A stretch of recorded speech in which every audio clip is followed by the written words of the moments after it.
Well, we're just stopped in this beautiful shady spot so Linda can make lunch. And this is the intersection of highway that we always find really interesting. Yeah, we're here in Nevada. If you take Highway 318 here, it takes you to Hyco, Lund, and Ely. But if you take the left fork over here, it's Highway 375 to Rachel and Tonopah, Nevada. And Highway 375 is the extraterrestrial highway. That's where we're going. There are a lot of UFO sightings in this area. Of course, we're not that far from Area 51. UFO, unidentified flying object, or the more modern term is UAP, unidentified aerial phenomena. This isn't like the tooth fairies anymore, folks. In case you haven't been paying attention, the US government recognizes that there are things in the air that we know nothing about. And they operate very strangely, and they're way beyond anything we have, such as underwater craft that can travel at 400 miles an hour. We can travel at about 40 miles an hour underwater. Or craft in the air that they figure goes 17,000 miles an hour. If we went that fast in the air, our aircraft would burn up.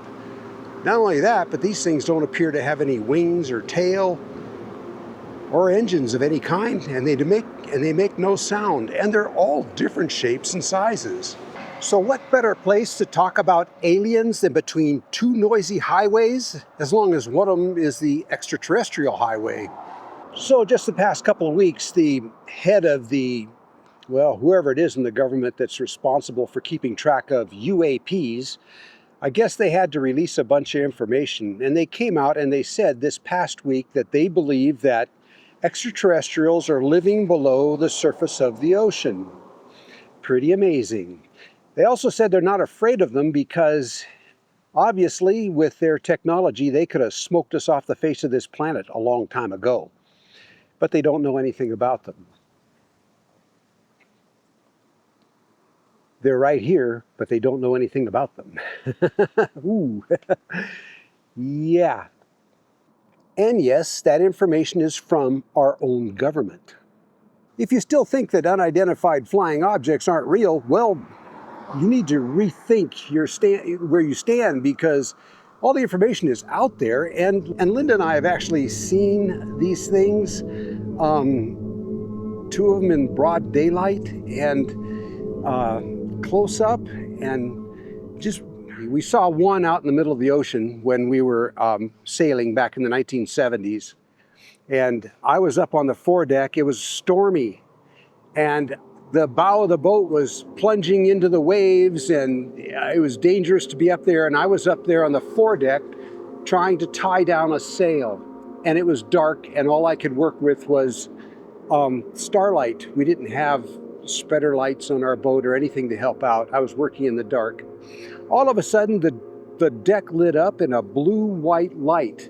Now, this is back before we had blue-white LEDs, like we all got all over the place and in our flashlights and everything like that, these blue-white lights. We didn't have that back then. All we had was tungsten and halogen. So to be lit up in blue-white light was a little unnerving.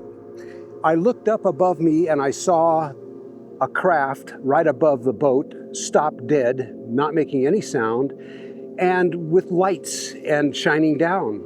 The funny thing is, I got back to work as fast as I could while I had light, and I finished tying off that sail, and the second I tied the last knot, the light went out and the craft disappeared. Boop. It was like it could read my mind, knew we were in trouble, lit up the deck of the boat just long enough, and Linda was watching it. She was back at the helm, steering, and she says it disappeared over the horizon in the blink of an eye, which is just how it appeared to begin with. I don't care if you believe me or don't. Doesn't matter. Another one we saw was over our property in Montana, and it was a windy day, but I looked up and I saw something way up high in the sky, absolutely motionless. was like a blob. It was, the shape was indistinguishable. I got out the binoculars and we were all looking at it, and the shape was just irregular, but it was just sitting there.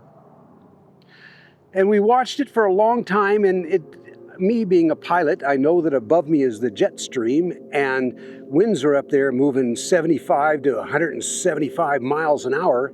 This thing was sitting still up there, not being moved at all. So I knew it wasn't a balloon. Anyways, it stayed there for a couple of hours, and then after a couple of hours, it moved down a ways and stopped again. And after that, we quit watching it, and then it finally disappeared. I've seen pictures online that people have taken that look exactly like the object I'm talking about. And then the last one, northern Colorado, up in the Pintabo area. And this is just a couple years ago, and Linda and I were out hiking, and this thing flew overhead, not quite overhead, it was off to one side a little bit, very close. You could see the markings on it. It was like a fat cigar, narrower at the ends and fatter in the middle, kind of torpedo shaped, I guess. It was bright aluminum. You could see markings clearly down the side, almost looked like windows, like rectangular markings, and they were blue. And it was blue and white and aluminum looking, very shiny. And it moved by us, not like that, but could watch it like a Cessna 172 flying by. It was kind of like that speed. No wings, no tail, no noise at all. And as soon as I said, I'm gonna go grab the camera, I turned around and ran for the trailer. Linda says at that point, it made a left-hand turn and disappeared immediately. Almost like it could hear what I was saying. But saw that one clearly in the broad daylight, and not very far away. Extraterrestrial highway. Good place to talk about this stuff.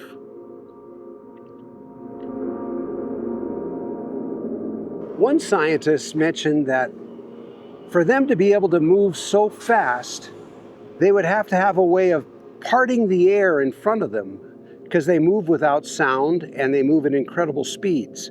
The only way to do that through Earth's atmosphere or through the oceans is if they can part the medium in front of them as they're going through it, so they're not getting any resistance. Interesting thought. One thing for sure about unidentified aerial phenomena is it's good for business. Well, it used to be good for business. This place is all closed up. It used to be a souvenir shop.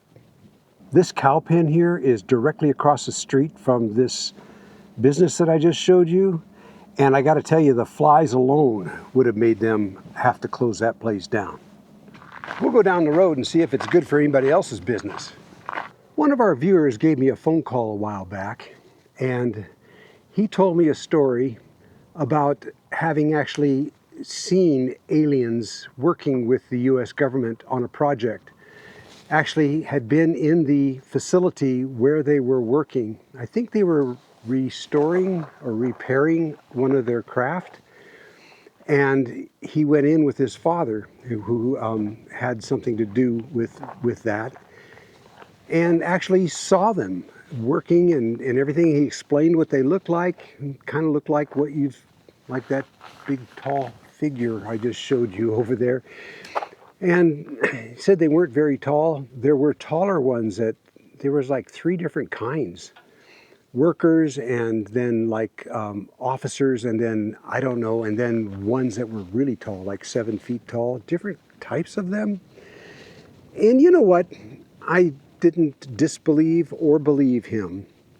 But now that the government has just flat out come out and admitted that they exist, well, there you go. Maybe he was right. So, what are UFOs called now? UAPs? Why did they change the term? It means the same thing. It's still a flying object that they don't know what it is. Yeah. Right? Well, maybe it just sounds more Scientific? more scientific. That's it. Yeah.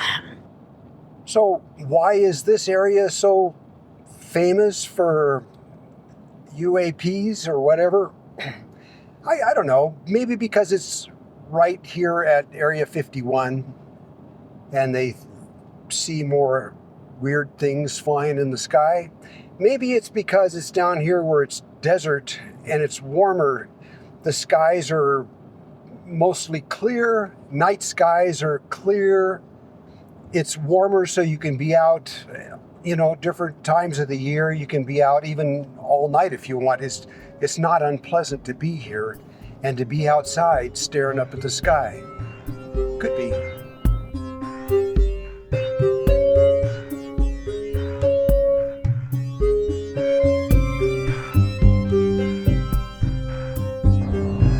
Not much going on out here.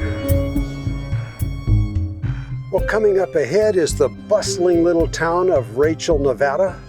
Well, maybe not too bustling because it doesn't even come up on my Garmin GPS, but we'll swing in there and take a look.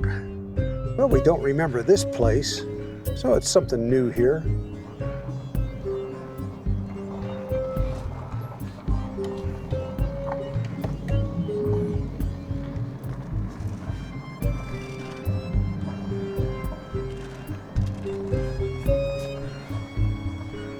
Looks like they've enlisted the help of the aliens to help them buck hay.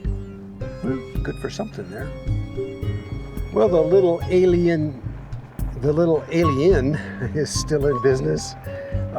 They've been here for quite a while. So I guess UFOs is good for their business. There's a beautiful sculpture there made out of washers. Pretty cool. Transporting a flying saucer there.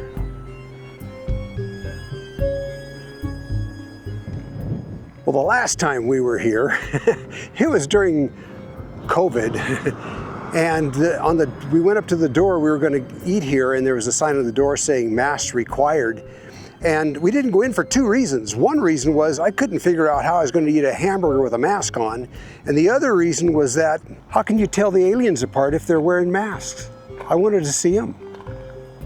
Another thing that happened here was a few years back, there was this big thing that was supposed to happen here in Rachel. And they were trying to gather thousands of people here to rush the gate of Area 51 to see what was in there. Now, we're not in Area 51, but you can see it from here. The boundary is just right behind Rachel here, not too far. Everybody was supposed to come from all over the world and meet here in Rachel. And then on one particular day or one particular evening, they were all going to rush the gate by the thousands. Well, come that day, not very many people showed up. One woman actually walked up and walked through the gate and was arrested immediately, never to be heard from again. Can you imagine what the charges would have been and to be the only one arrested? That would have been bad. I wonder how she explained that one. Some people just don't think things through. Well, I hope you all enjoyed Rick's explanation of and discussion of the UFOs.